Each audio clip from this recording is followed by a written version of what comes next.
নমস্কার বন্ধুরা, আজ আমি একটা নতুন রান্না নিয়ে চলে এসেছি। তো এর জন্য আমি নিয়েছি তেলাকচু শাক। আর শাকগুলোকে আমি আলাদা ছাড়িয়ে নিয়েছি, লম্বা লম্বা করে ডাঁটাগুলো রেখেছি। ডাঁটাগুলোকে আমি কয়েকটা 3-4টে ডাঁটা একসঙ্গে নিয়ে এইরকমভাবে ভাঁজ করে নিয়েছি। তারপরে আর একটা ডাঁটা দিয়ে আমি ঠিক এই রকমভাবে বেঁধে নিচ্ছি। বেশ কয়েকটা গিঁট দিয়ে নিলে এই ডাঁটাগুলো আর খুলে যাবে না। আমি 3-4টে গিঁট দিয়ে এই ডাঁটাটা রেডি করে নিচ্ছি।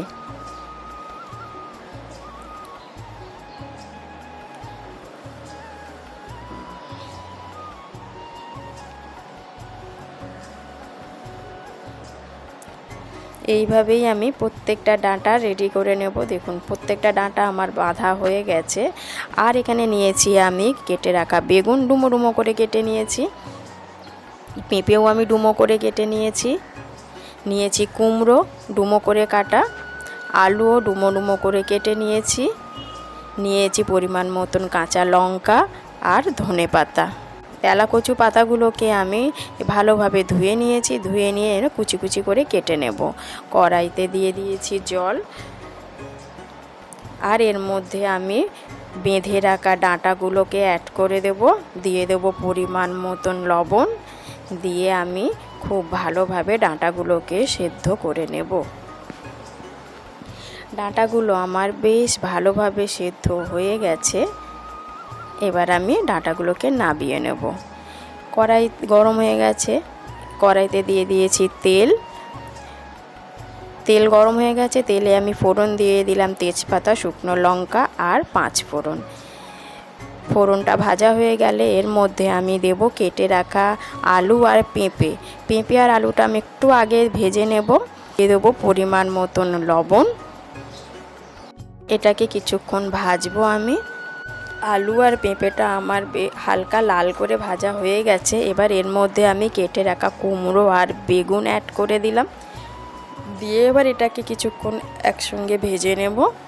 এর মধ্যে আমি দিয়ে দিলাম আবার অল্প পরিমাণ নুন। দিয়ে কিছুক্ষণ ভাজা হওয়ার পরে ওর মধ্যে দিয়ে দিলাম কেটে রাখা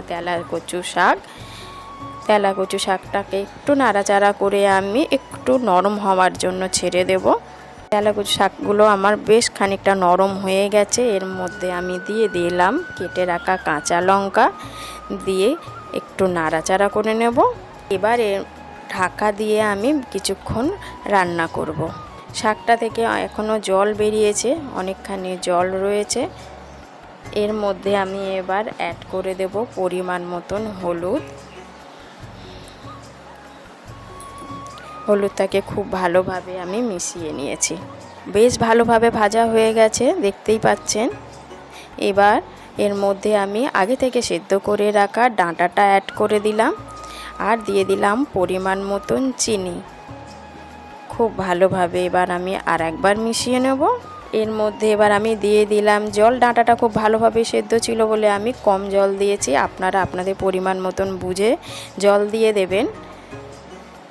এবার আমি জলটাকে খুব ভালোভাবে শুকিয়ে নেব। এটা চচ্চড়ি মতন হবে, একদমই শুকনো শুকনো হবে রান্নাটা।